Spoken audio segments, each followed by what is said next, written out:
Good. My name is Andrea. I'm with Inspire Advantage. With me, I have Katie and Ariman, who will be introducing themselves momentarily. Tonight's topic is all about planning ahead and how that relates to your medical school application timeline. Before I pass it off to our finalists, pass it off to our wonderful panelists, we do have a couple of housekeeping rules, so to speak. First and foremost, this webinar is recorded and you will receive a recording in your inbox within a day or two. Other question we get a lot is, how long is this webinar? So we're looking at running it for about an hour.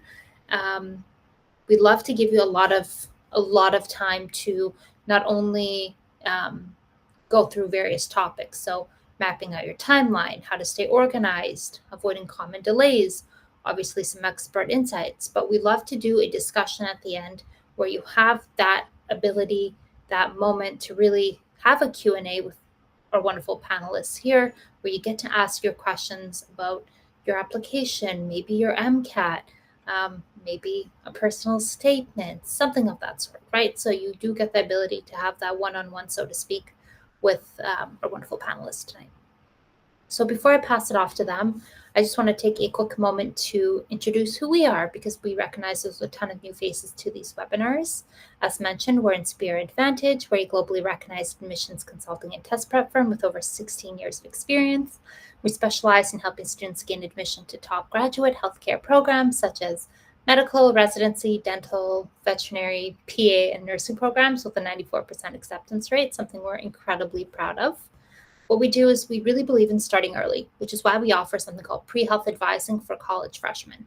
We help students build a tailored academic timeline, including course selection and GPA strategy, find impactful experiences like research, shadowing, clinical and non-clinical volunteering, extracurriculars, and of course, leadership roles. And then we help them make their application stand out from the rest with really stellar personal statements and interview prep. What these do is they lay a strong foundation to differentiate our applicants and help leave a lasting impression. In addition, our tutors provide personalized one-on-one test prep for MCAT, DAT, and the GRE. We begin with diagnostic tests, then we move into custom study plans, interim progress tracking, and our students do see a score increase of an average of 15 points on the MCAT with 45 plus hours of study. We also have score guarantees of 515 for the MCAT, 21 for the DAT, and then 320 for the GRE with our 60-hour program. When all of this is said and done and it's finally time to apply, our all-inclusive application programs offer unlimited support throughout the entire application cycle. So this includes crafting a personalized narrative in school lists, perfecting personal statements and secondary essays with unlimited edits, providing interview prep, scholarship guidance, and waitlist strategy. We're very much by our students' side until they receive their acceptance. Our goal is very simple, it's very clear. It's to create the most competitive candidates and applications, ensuring that our students shine in the very competitive admissions landscape. If you're interested in learning more about who we are or one of our wonderful programs, we offer personalized consultations via video, phone, or email. No matter where you are in the application process, we're here to help, we're here to support you. With that being said, I'd love to pass it off to our panelists tonight to introduce themselves and get going with tonight's discussion. Hi, everyone. My name's Katie. I am currently a PGY4 out of 6 years in plastic and reconstructive surgery at University of Wisconsin. I spent a lot of time during undergraduate as well as med school in educational courses. So that's kind of my background in addition to obviously science and pre-med stuff. And then in medical school and now in residency, I help with the admissions committee and rank list meetings. So I'm happy to talk to you guys about this stuff. It's a hard process, so hopefully we can make it a little bit easier. Hey everyone, my name is Aryaman. I'm currently an interventional radiology resident at Johns Hopkins in Baltimore. A quick little backstory on me. I'm from the Midwest, from Indiana. I went to Duke in North Carolina to study biomedical engineering, and actually didn't really plan on being a physician, but I worked for a bit as an engineer, realized it was not the path for me, applied to med school. Very fortunate to have been admitted to Johns Hopkins, and then loved it so much I stayed back in the area. So also been involved in admissions and tutoring from Duke and Johns Hopkins for many years, but have a bit of a non-traditional pathway through engineering. So I think between the two of us, you've got years of experience here on the call, and this is a topic we're really passionate to talk to you guys about. So with that, I think we'll jump into it. I'll start. Sorry, my voice, I'm on the edge of a cold. My voice is kind of going in and out, so I may have to clear a couple times. Okay, so best time to submit your application. We're going to talk all about timing tonight and how to optimize your application. But really, I'll start by just saying why it's important why is timing important for this process? And really, in every step of the process, whether that be your primary application, your secondary application, interviews, timing is so critical because of how competitive this field is and how competitive all other applicants will be. This process is generally, all of these things are generally reviewed on a rolling basis. And what that means is basically first come, first serve to some degree. All applications are reviewed in the order that they are received. And so it is statistically in your best interest to have things turned in promptly as early, but as well as they can be done, as early as they can be done. And that would be, in your best interest statistically to improve your odds of, being invited for an interview and or being selected. Right. So let's start talking about what that timeline really looks like. And the thing with med school admissions is it's not the date of submitting your MCAT that matters. It's all the work that goes in the years prior to that, right? So MCAT timing, this can be a little bit tricky. Typically, I'd say for the average person, right, who's applying in their junior year of college, their application submitting in May. So that spring is being used to study and take the MCAT. Usually studying for the MCAT takes about a month or two dedicated, right? And then depending on kind of how you feel, you may need to actually give yourself time in the event that you need to retake it. And so we usually say like March is really kind of the latest you want to be taking the MCAT, because then it takes 6 weeks to get your score back. And then you're like in, early May, if you need to retake it, you can retake it, but you won't necessarily get the score back before the application is submitted. So there's a lot of nuance here, but the point is you want to give yourself plenty of runway for the MCAT in case something goes wrong and you need to retake it. And then letters of rec. Again, this is not something that you just do in the spring semester that you're applying or whenever you are. This is years or months at least of cultivating these relationships to get these writers to give you a strong letter of recommendation. At this point, the baseline recommendation we see is a positive one, right? We expect to see someone talk about you in a really positive way, but it's those details that go above and beyond that make that letter of rec stand out, right? Were you one of the most memorable students they've ever had, or one of the top students they've had? Or can they speak in a personal level about who you are and your personality and why you're a great fit for med school? And so that's not something that you can just build by talking to a professor over coffee like twice. This is something that takes time, and you want to give yourself months, truly 6 to 12 months to build up a strong relationship.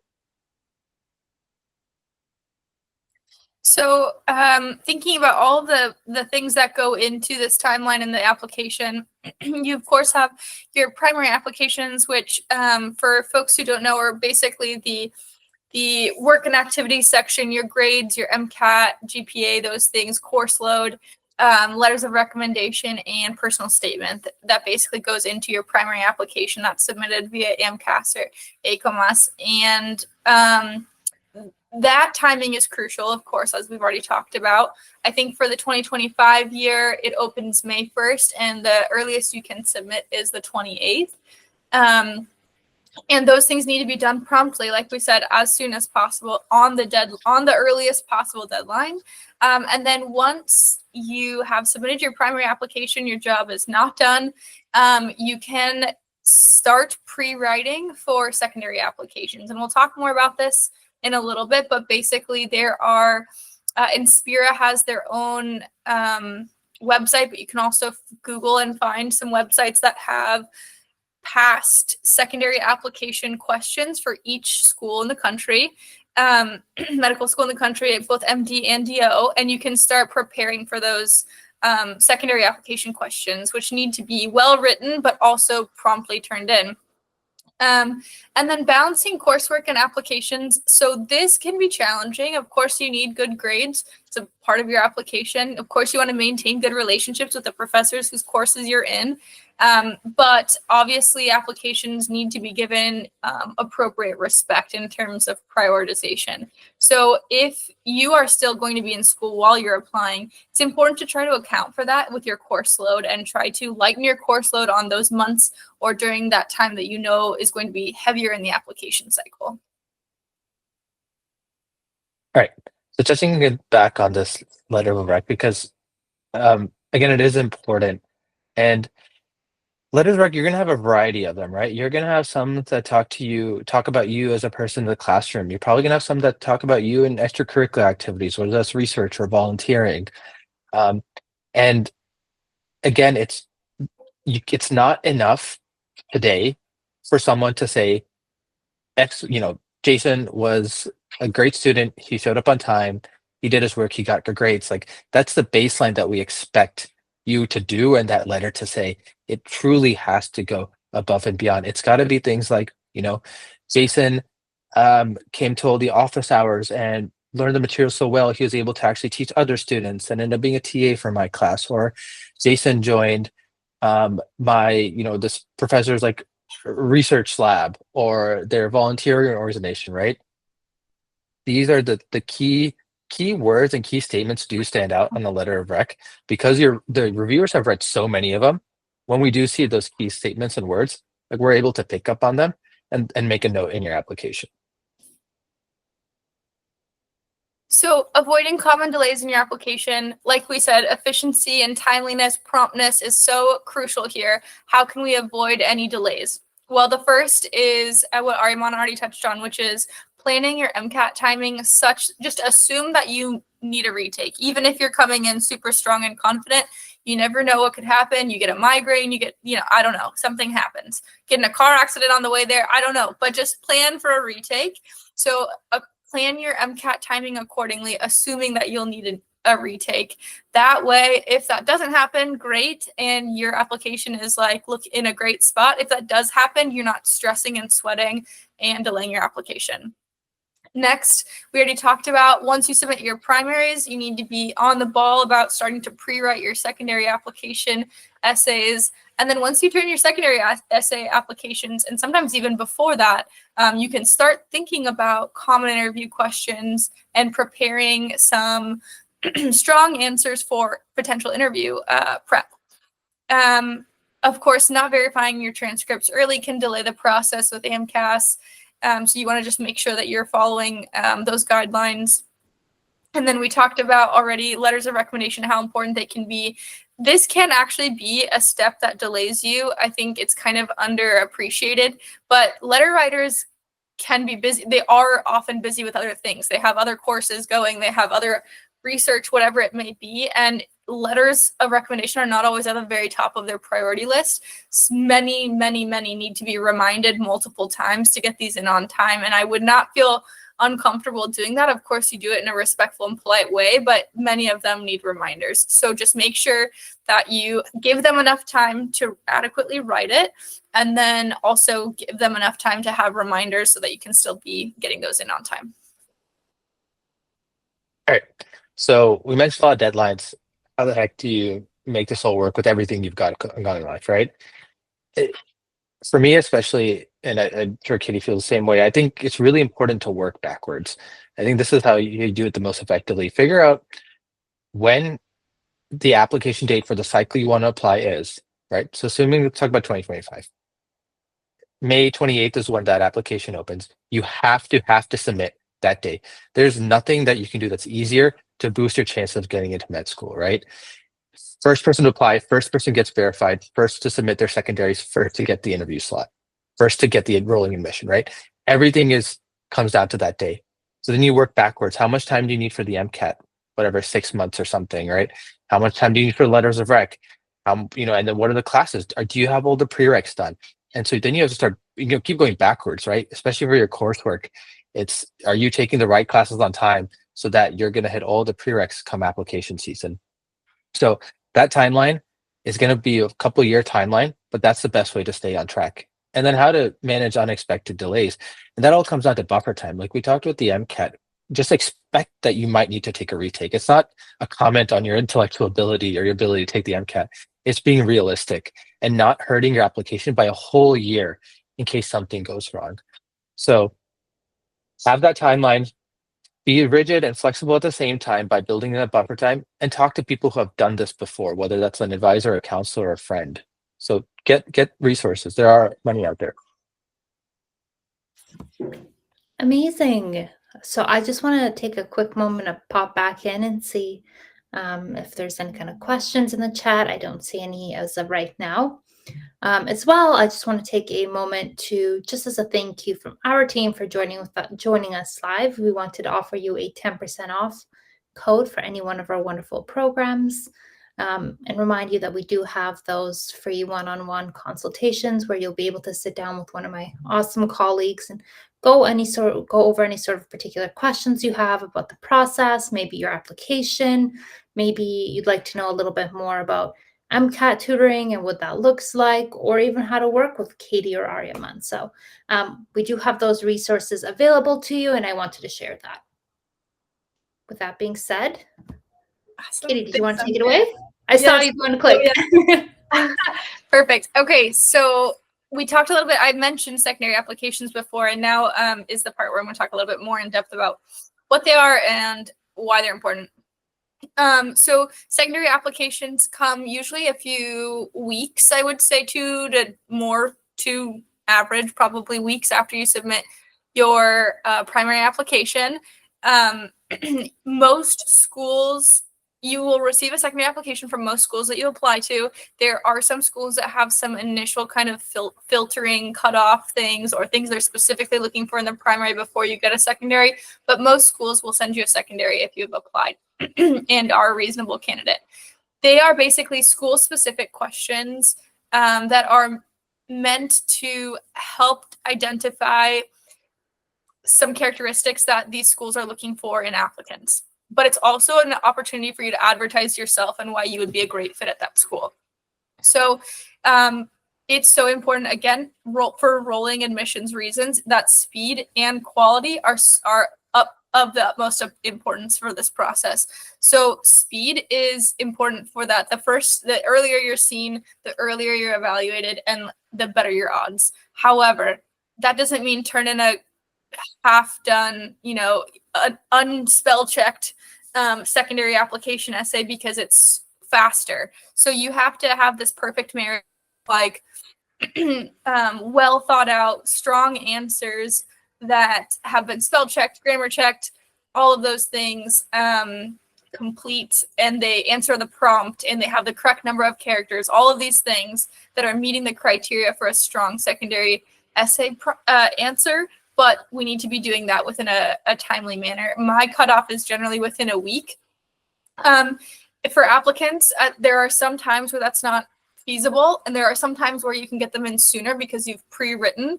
But my cutoff is ideally a week, and you shouldn't take longer than that if at all possible. There are some times where you get like 20 secondaries at the same time, and it's challenging to meet that, but that's the goal. So make sure we're doing both of those things. And then, of course, this is definitely another one of our webinars, but it's so important that your answers be school specific. As reviewers, if we are reading secondary application essays that sound vague and generic and like you could have used it for another school, that is going to be my assumption. And it looks, lazy and lack of detail oriented and really not passionate about this particular program.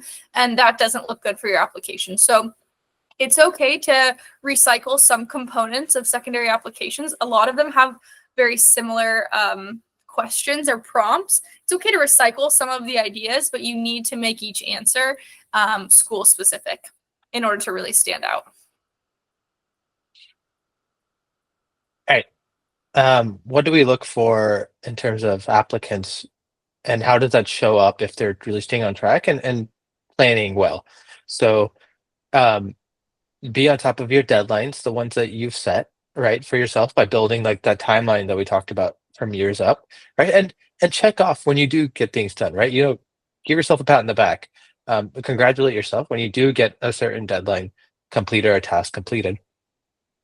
Regularly check application portals. So again, when you do the MCAS process, you're going to get so much documentation and emails from all the schools. It can be really overwhelming and it's really easy to miss.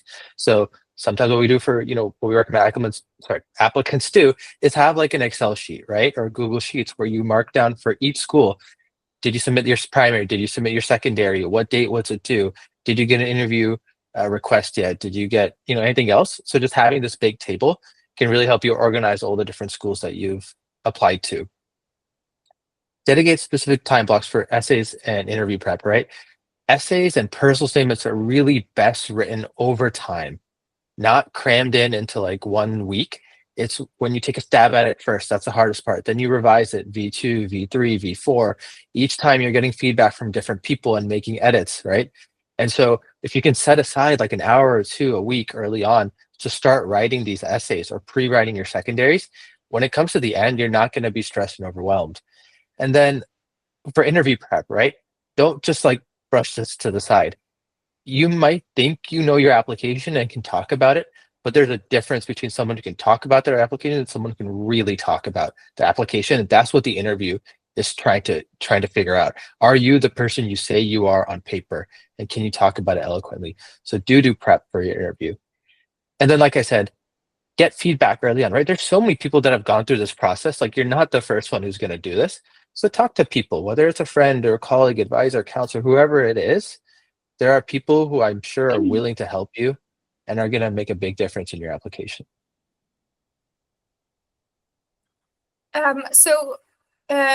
We talked about this already, but preparing for interviews is crucial. You can start doing this as early as in the process as you see fit and have time to do so.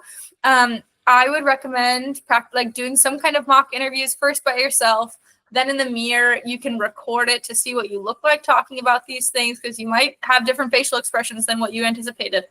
And then I would recommend working with family and or mentors, people you feel comfortable with and whose opinions you respect. And you can do that as early as you'd like. And really, there's no amount of over preparation for these interviews. You want to feel really comfortable with all of the stories and examples that you give. You want to feel comfortable talking about all of your research and your volunteer opportunities. You don't want to have some kind of memorized, rehearsed answer, but you should feel comfortable and know what characteristics you are trying to demonstrate to the interviewer with each story or each example. And so you can start practicing really as early as you have time to do so. It would be in your best interest. Of course, balancing interviews with coursework. If you are still in classes, you can let professors know ahead of time that you're expecting some absences. You'll let them know as soon as possible in terms of scheduling those, or like when that comes up, how to address your coursework at the same time to make sure that you are, make sure that you are meeting all the requirements. And then mastering the right mindset for an interview. We certainly have a webinar on how to succeed and do well in med school interviews as well. But I'll just say, it does take a lot of practice and confidence to advertise yourself in a way that is obviously humble, but successful in a way that is successful in the interview setting, especially because it's its own kind of conversation. So that takes a lot of practice. All right.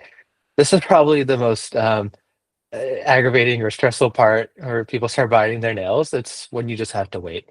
And I think, it's between the two of us. I'm sure we get this all the time from clients is like, what can I do? What can I do? Right.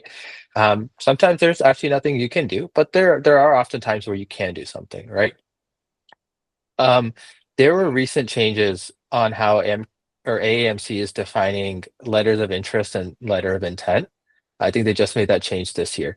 But in general, basically, after you've done an interview, or even before you've gotten an interview, there's an option to send an update letter. A few things about this. One, each school does it differently. Some welcome it, some don't. Some welcome it via email or the portal. So you need to figure out what the school wants, because if you do something that's against their instructions, that's like an automatic bad thing that you can do. So don't do that. Figure out what the school accepts. And then only send it if there's something that you want them to know that wasn't in your application, right? It doesn't really do anything for you if you just send them something that says like, hey, what's up? So make it useful. There's a structure to these that can be really useful. and I don't know if we're going to talk about today or a different day, but you know, you want to talk a little bit about yourself. What are those changes you want to highlight, right? Is it a new publication that you have or a new award that you got? Why it matters, and then end that letter with like, you know, expressing why you're still a really good fit for the school and why you're so passionate about getting, you know, going there. So update letters are strategic, have to be made kind of in a certain way to an extent, and sent when they're useful. And then obviously staying focused. Sometimes again, when there's nothing that you can do, like don't let that just kind of consume your life. Make sure you're staying on top of everything else going on in life. Don't let your coursework fall to the side or your extracurriculars, and do start working on those things that you can set an update letter on, right?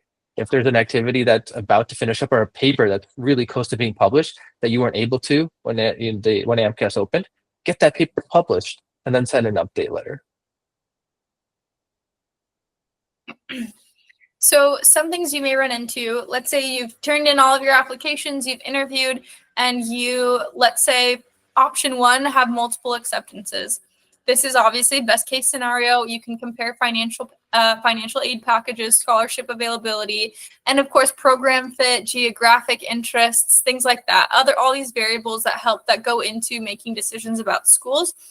You can weigh all of those things and start comparing to help make your decision. Sometimes you can also, schools will have ways to reach out to current students to ask questions or things like that. And so those are things that can help you make your decision. In terms of waitlist, this can be a rough kind of limbo spot to hang out in.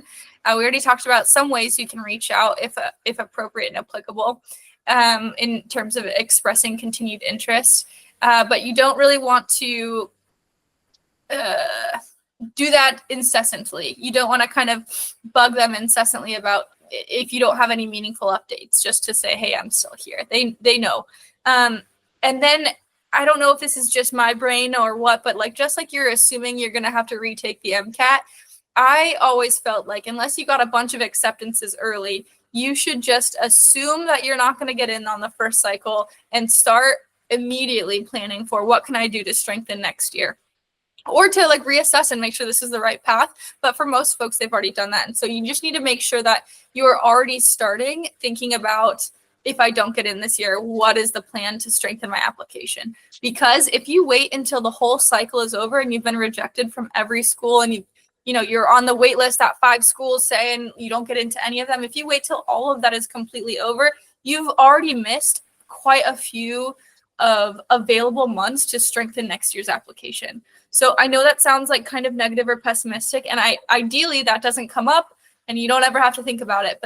But for a lot of people, the wait list is a very real thing that happens, and people get off of it and are accepted or don't. And it's just important that you're planning for all of the possible scenarios.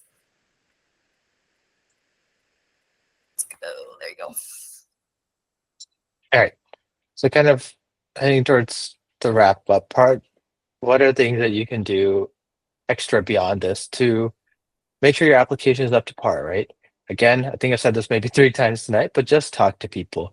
I think one word of advice is don't get too overwhelmed by different pieces of advice. Like at the end of the day, you do have to figure out what kind of nuggets you want to take from different people and work that into your application. But don't try to do this alone, because it's not going to work out. And there's almost certainly someone in your life that has done this. And if not, people like Katie and I are here to help you in this process. And then resources. Apart from people, what like online resources are there, right? I think things we mentioned are Inspira has a link where you can figure out what past secondaries were for school, so you can figure out what to pre-write. There's a bunch of, just Google, tons of stuff out there on like Reddit and again, Google in general. AMC has a bunch of stuff that can be helpful for people who, need a little more financial assistance. I know that AMC offers that as well when you're applying. So like, don't miss out on these resources and let that become a barrier to apply to med school if that is the right path for you. There are people out there, and there's links in Google and whatnot. We're here to help you. I'll just say one caveat to that is that as helpful as the internet can be and online forums can be, they can also be, I think, equally misleading at times, depending on where information is coming from. So especially with Reddit, but also other online forums, I feel like some of those threads are incredibly helpful and have great organizational tools and tips, and some are just misleading in terms of expectations, in terms of reality. Like, someone, you never know who posts these things, so just take each with a grain of salt and do your research is what I would say. And then final steps before medical school. This is the exciting part. You've gotten acceptance to the school of your dreams, and now you're just preparing for how to, when to start. There will be pre-matriculation requirements in terms of background checks, vaccines, fingerprintings, paperwork, things like that. All of those things will be sent to you from your school with enough time to complete those things. Drug tests usually too. Just make sure that you can, check all those boxes. Most students, I feel like, are like, what should I start studying for medical school? And my recommendation is always, don't do that. Take a vacation, take workout classes or whatever makes you happy and fulfilled in the meantime. Try and rest and recharge. You've been through a really tough application. Even if your application process goes perfectly smoothly, it's still a long, challenging, stressful process. So take time to recharge before medical school, which will also be a long, challenging, fun, but stressful process. So I don't recommend, stressing about, courses or extra stuff to study before medical school. Just try to enjoy the process. And then always, if you can, try and strengthen relationships with mentors or peers or research folks that you've already been working with throughout the journey. That can only kind of help you in the future as well.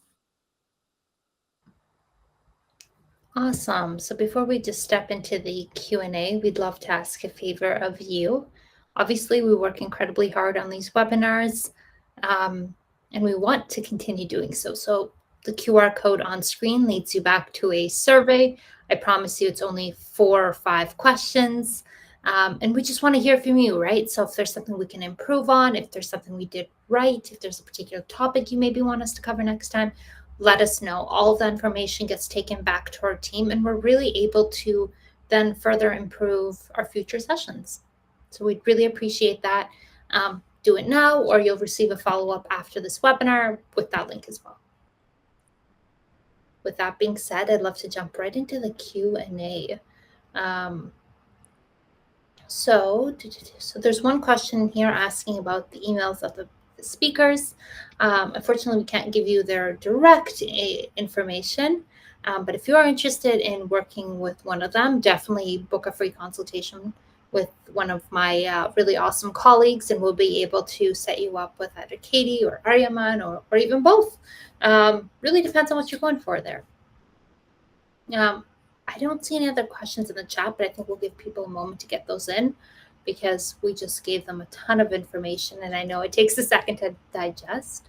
But I wanted to ask both of you. So as I was listening to you speak, I was thinking about, obviously you have all of this information now. At that time, you most likely did not. So if you could maybe speak about your application process and sort of what you learned along the way, or what you wish you knew back then. Yeah, I really did not know what I was doing. There's a lot of things that could have been optimized for sure for me. And that's really just, that is why I'm a part of this company, is because I think, like, if I can help lighten the burden of trying to figure this whole thing out for people, that's like paying it forward for me. So I think, not to be biased and self-promote, but companies like Inspira that have like people that have actually already gone through it, have worked with other students, have like figured out how to optimize timing and organization and like how to optimize the application cycle, are so helpful. And they are good sources of information. Whereas, I tried to do it via like Reddit basically, and that information is a little bit hit or miss and can be misleading, like I said before. But just the organization, I guess my recommendation is the organization is so important. Like being on top of each piece and timing and giving yourself enough time to do each thing is critical. Yeah, I think that sums up pretty well. Similarly, I had absolutely no clue what I was doing.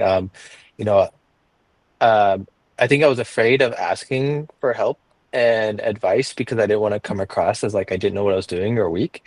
And I think that definitely hurt me. Um, I actually wrote my personal statement over the course of 1 week over a lunch break during my internship. It was a terrible idea. That was truly one of the worst things I've ever written my entire life. And like I reread it and I was just like embarrassed to see how bad it was. So don't do that. Um, take your time, just talk to people. Who have gone through this, like I mentioned before. And when we applied to med school, it was not that long ago, but it's a lot different than it is today. I mean, this stuff really evolves year over year. I mean, we applied when it was in-person interviews, but things are different now. So you have to be ready to have an evolving kind of mindset when it comes to med school admissions. Thank you both for sharing that. Um, this is a really great question. What was the most difficult part of the application process? Maybe you could speak to your own experiences, but those of your clients going through the process right now. I think for my own and most of my clients' experiences, I think the most challenging part of the process is actually, I mean, of course, the stress of the MCAT studying and how important that number is for your application. That's stressful. But I would also say that keeping focus and energy and enthusiasm during secondaries is really challenging. So secondaries come and then a lot of them sound very similar, and yet you have to give each one like the same importance and effort and enthusiasm that you gave the first one or your favorite school. And that can be really challenging when you get a lot of secondaries back. They sound similar. You're just like, I don't know, I just need to get it out. And so it can be really challenging to actually like maintain that energy and that enthusiasm for this process throughout the whole secondary application part of things. I thought that was really hard for me. And I see some clients that, have that same experience. What do you think, Aryaman? Yeah, you stole the words right out of my mouth. I think I can speak to this kind of a little personally. So this was the same year I was doing the internship, and the 2 weeks I need to get my secondaries in. Unfortunately, the same 2 weeks we had an FDA audit at the engineering company, so I would get home at like 9 p.m. and try to write secondaries when I'm like dead tired.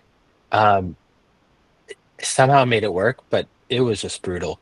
I mean, trying to get through that process was really tough, and I think I wish I'd done a better job rewriting. Like, I think everything that we've said today is stuff you've likely heard or will hear multiple times, but I know it's just really hard to actually put it in practice because there's so much else going on in life.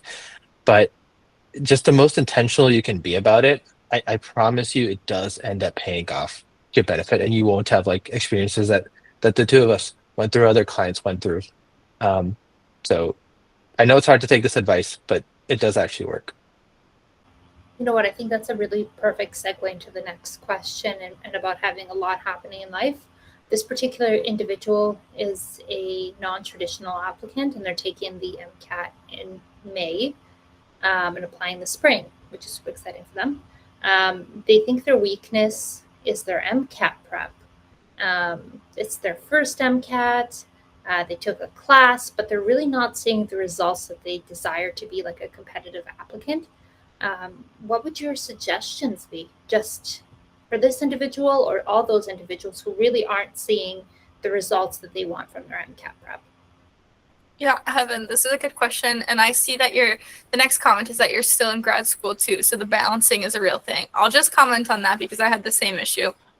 I was still taking a full course load and working 3 jobs and trying to study for MCAT. And I was having the same experience that you're having, which is not getting the scores that I want despite what I thought was like maximal effort on my part. And my advice for that and what I did to rectify the situation in my context is I had to kind of admit to myself that I couldn't do all of those things at one time. And I couldn't do them all to the level that I wanted to do at one time. I honestly think because unfortunately, whether it's right or wrong, this MCAT score matters a lot in terms of the competitiveness of your application. What I try to advise clients, and it's not always possible, is like it needs to be dedicated study time. Like if you or no courses, light part-time work. Like, it needs to be as minimal as you can other things so that you can maximize the time that you dedicate to this test, because it is unfortunately that important. So I guess my advice to you would be, don't take the test unless you're getting scores that you're happy with on the practice tests. Like, don't, in my opinion, I'm sorry, I don't mean to be harsh, but I wouldn't waste your time or money taking a test if your practice tests are all not satisfying. It's really unlikely that you're going to score significantly higher on the test day than on your practice test. So if you're not getting scores that you like on your practice tests, you should probably consider how I don't know what scores you're looking for, but consider how competitive your application would be with the practice test scores that you have, and maybe need to take some time to have dedicated study periods. Yeah, I think the only thing I would add here is it kind of depends why you're not getting the scores you want as well. And whether that's something that you kind of drill down into or someone else does, like, is it a kind of a content thing because you're just not getting the time that you need to really study well, then, do the things like Katie said, or if it's like just you're not a great test taker and just need more kind of dedicated practice with that. So there's a few different reasons why you might not be in the scores you want, and it's best to attack those specifically. And I think another thing that when it comes to kind of non-trad applicants that is worth considering is, in general, the MCAT is kind of a threshold at the end of the day. You have to pass a certain score for, depending on the schools you're applying to really kind of meet that median number. It depends kind of how far you are away from that. But really for non-trad, sometimes the rest of your application can make up a little bit of a weakness when it comes to your scores. So again, like you said, it really depends on the rest of your application as well. Like, you have some maybe amazing personal statement or unique insight, amazing extracurriculars that can lift up maybe a little bit of a subpar MCAT score. Obviously, ideally, everything is amazing, but we understand that's not the reality. So obviously, there's a lot of nuance between our two answers that goes into your question, but hopefully that helps. Yes, please let us know if these questions are helping. Thank you both is the response. So I'm glad we could support you in that regard. I'll give everyone a minute or two to get in any final questions. We do have some time as well. Can I add one thing that I think I forgot to mention earlier when we're talking about the interview prep? And I know we have a separate kind of a webinar for this. Especially in the age of virtual interviewing, don't just kind of let this slide to the day of. Like, there's really simple things like make sure your lighting is right. I think this is like a huge thing that people just don't think about on the time of day, where the sun is, where the window is. We want to make sure we can see your face and your expressions and not get a huge glare. So things like that. Make sure your camera height is at the right angle. Make sure there's not something like obscene or vulgar behind you that you don't want to be shown. So that stuff matters. It doesn't really matter if you wear a white shirt or a cream shirt. We don't really care about that. But don't ignore your surroundings, because we do notice everything that's going on. Buy a ring light. The behind you matters. For some reason, it just looks less professional if there's, clutter or whatnot behind you. Just put some effort into how you're going to be perceived on the other end of the Zoom. And while we're talking about interview prep, and we can give everyone just a final few moments to get in their questions. You know what? I was going to ask about interviews and the type of interviews, but let's just get to this question first. What is considered applying too late? So this particular person, the timeline of taking the MCAT is May 23rd. What do you think, Ariman? I have my cheeky answer, which is if the application opens on May 28th and applying on May 29th is too late. But again, I know that's a reality. I think there's a few things that kind of come into this. One is you can submit your primary through AMCAS without having that score back. So if you're kind of confident it's going to be okay, and you're okay with that application going out without knowing your score, you can do that and still be on time. If you're not as confident and you don't want to necessarily be considered like a reapplicant. Like say you apply, your score comes back, it's not great, and then you withdraw your application. I do think that we see it on our end. Katie, is that correct? That it shows up kind of as a, if you apply the next year, if you withdraw your application, it shows up as if you're a reapplicant, I believe so. you Yep. know?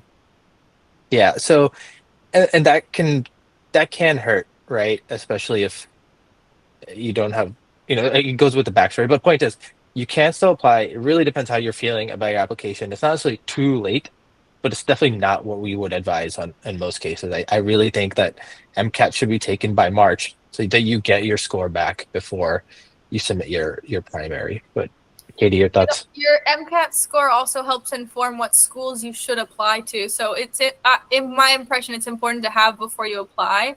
I will just add that I have counseled folks through late applications and been successful. It's just in this already competitive process, you want every statistical, thing in your favor. So it's kind of a balance. If you're taking on the 23rd, it's just how confident are you in that score? If all of your practice tests are in the same range, maybe you'll be confident that you know what schools to apply to. But I mean, that's an important decision too. Like where you apply is often, at least your MCAT is a part of deciding that. So just, I'd like to have that score back theoretically. And when do scores come back then? So if a person was taking it Each, in I May, mean, each test date is different, and AMC has a list of when you take the test and when your school is back. I think typically it's like 4 to 6 weeks on average, but some dates are a little quicker. But you can find that information online. would you recommend that the student or just any student in general takes that into consideration as well? By that, do you mean like when the score will be out? Yeah, when the score will be out. Yeah, absolutely. And I think that's why we typically say March is kind of the latest because that gives you give yourself 6 weeks then to get the score back in May. While you've been working on the primary, but then you can make that kind of like go, no go decision based on that score that comes back by then. Amazing. Any other last minute thoughts, guys? Anything we may not have covered that you want to touch on? I know you do these webinars on a weekly basis. I know it's hard to keep track of all the golden nuggets you drop. I can give you both a moment to think about that as well. Yeah, I think there's tons of wisdom out there, and I think Katie really made a salient point that has to be stressed is that every advice should be taken with some level of grain of salt, especially what you see online. It's easy for people to kind of mask behind reality when it's there. But there are some really great pieces of advice. Hopefully, things like this webinar are helpful. And, I think my parting word of wisdom is like, it's going to be all right. Like it's hard. It sucks. It's painful. It's miserable, but it will be all right. You'll get through it.